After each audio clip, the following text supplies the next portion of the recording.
ñu ngi leen di nuyu di jéggalu yéex a tàmbali bi di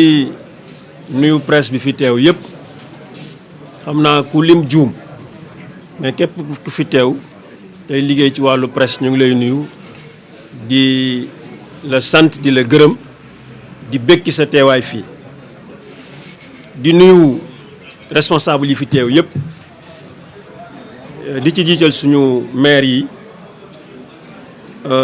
kii ma nekk sama droite mooy monsieur le maire Mamadou Bilal Diatta di maire Kër Massar Sud kii nekk sama càmmoñ mooy Adama Sarr nekk le maire de la commune de Kër Massar Nord am na ñoo xam ne ñëwaguñu joxe woon nañ seen kàddu ne dinañ ñëw xëy na dañu am contretemps wala boog ñu ngi ci yoon wi di ñëw muy monsieur le maire Babacar Ndaw bu Yeumbeul Nord ak monsieur le maire Abdou Aziz Diané bu commune bu Jaxaay Parcelles monsieur le maire Bara Gaye bu Yeumbeul Sud suñu camarade Babacar Fall moo ko fi teewal dafa am empêchement moom également teew na fi ci turu coalition Yewwi Askan Wi parce qu'il est le coordinateur de la commune de Yeumbeul Sud monsieur Mor Ndiaye nekkoon suñu candidat au niveau de la commune de Malika moo toog nii ak responsable yi fi teew yëpp ñu ngi nuyu ñëpp di kontaan ci seen taay di nuyu militants yi ak militantes yëpp yu coalition Yewwi Askan Wi bon xam naa waxtaan bi du gudd dañuy aller vers l'essentiel ndax farata du yàgg te caaxaan dafa jeex liggéey moo des parce que dimanche passé les populations génn nañ massivement voté ci ni mu gënee rafet ñëpp kontaan ci te la commission départementale de recensement des votes mu ngi ci pare na ci commune yu bari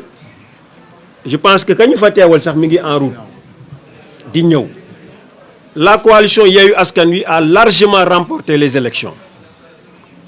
pour le département nous avons pratiquement gagné dans toutes les communes pour le département. Je vais vous lire quelques chiffres je vais vous donner quelques chiffres pour ngeen xam li nga xam ni moom moo génnee ci travaux wu commission départementale de recensement des votes alors pour le département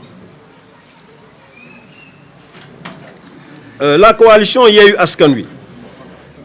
d'abord mun naa leen lire le nombre d'électeurs 225 354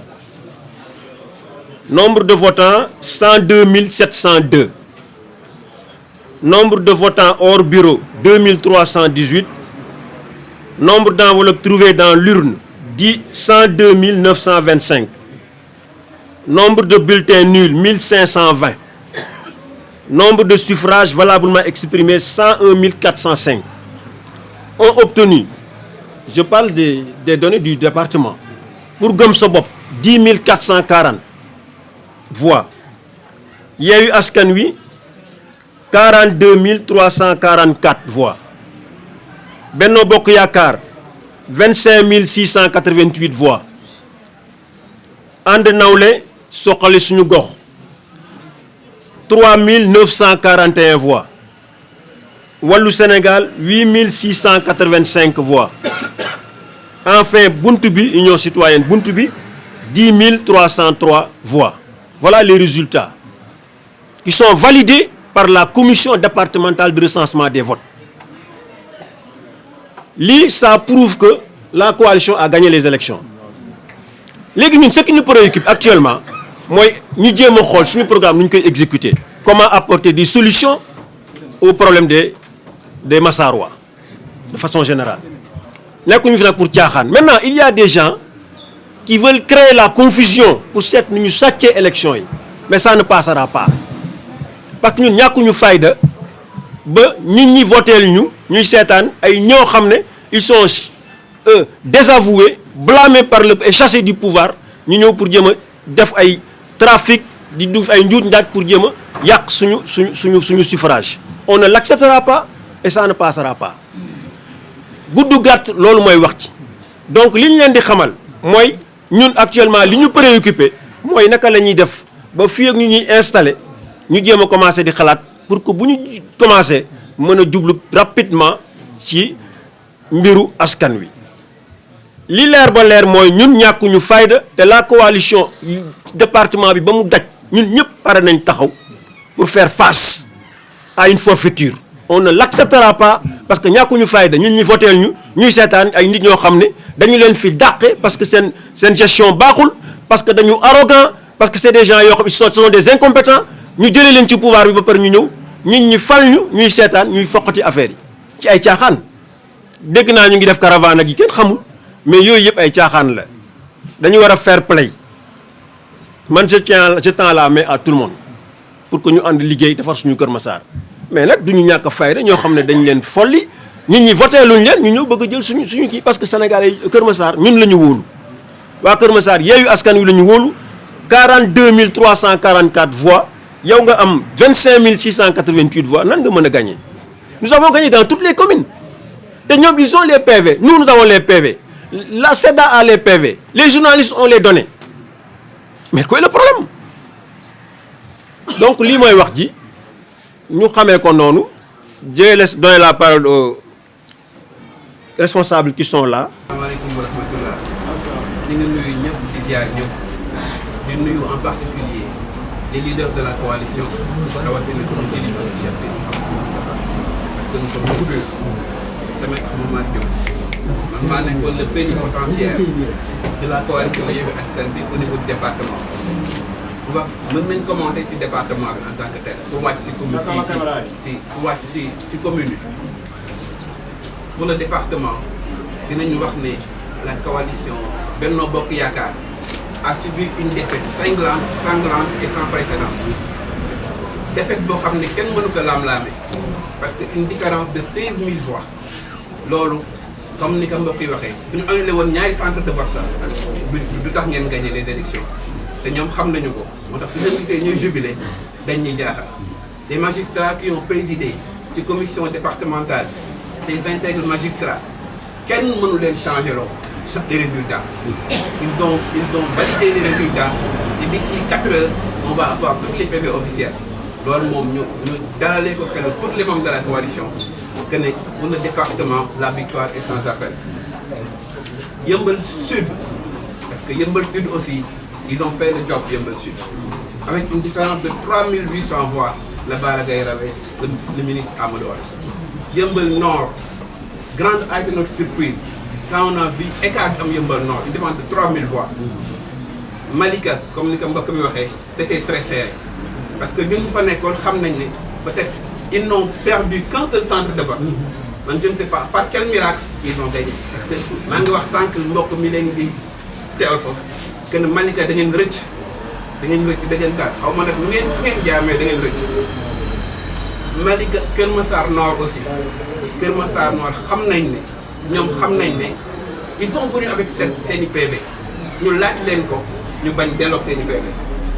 ku gagné du daw ak ay PV. grande a été notre surprise bi ñu ñëwee gis ay résultats yuy daw sur les réseaux sociaux les bons résultats nous les avons et le maire Adama Sarr vous l'a donné et c'est ce résultat là maa ngi bàyyi Mandiaye muy traiter le PV dinañ ko signer c'est les résultats officiels ñoom xam nañ ne à Kër Massar Nord la grande coalition Yewwi Askan Wi a gagné les élections. xaw ma nag je ne sais pas lan lu leen qu'est-ce qui les prend en fait pour ñuy jéem a dëpp kàtt gi. man su ma gisee ñun caravane bi may xam ne yëfu caaxaan la Kër Massar Sud aussi la victoire du maire Bilal Diatta est sans appel heureusement que les adversaires de Kër Massar Sud ñoo gën a raisonnable déggoo ci pour jubiler déggoo ci pour kontaan déggoo ci pour contester même si le deuxième c'est Akile contesté wu kon bu ñu ñëwee ba Kër Massar Nord ñu contesté alors que l'écart qu'il y a à Kër Massar Nord est plus consistant que l'écart qu'il y a à Kër Massar Sud une différence de 466 voix. Faut que contester. Quand j'ai vu leur recours avec les choses qu'ils ont soulevées, nga xam ne ça vraiment c'est du farce. Loolu c'est des choses yoo xam ne c'est la première fois que je vois le parti au pouvoir di soulever ay absence de bulletin ci bureau de vote. loolu ay caaxaan. Jaxaay aussi la même chose nous avons gagné Jaxaay nous avons gagné Kër Massar Sud nous avons gagné Kër Massar Nord te gagné yu leer. Vous avez gagné Yeumbeul Nord, gagné bu leer Nous avons gagné Yeumbeul Sud, c'est gagné pour l'air, et nous avons gagné le département sans appel. On vous remercie pour votre attention. En français, de manière sommaire et brève. On remercie, salam alaikum wa rahmatullah. On remercie la presse pour votre déplacement. On salue les leaders de la coalition, les leaders qui ont mis en place cette coalition, cette grande coalition, porteur de beaucoup d'espoir pour les Sénégalais. Ils nous l'ont montré, et de la plus belle des manières. On remercie les maires, les leaders du département de Keur Massar, commençant par le président Babacar Gueye, les maires Mor Ndiaye, Adama Sarr, Mohamed Bilal Diatta, Bara Gueye, Babacar Ndaw. On les remercie et les encourage. On félicite les vainqueurs. Gloire aux vainqueurs. La coalition Benno Bokk Yakaar sait très bien qu'à Keur Massar, en commençant par le département, ils ont subi une défaite sanglante et sans précédent.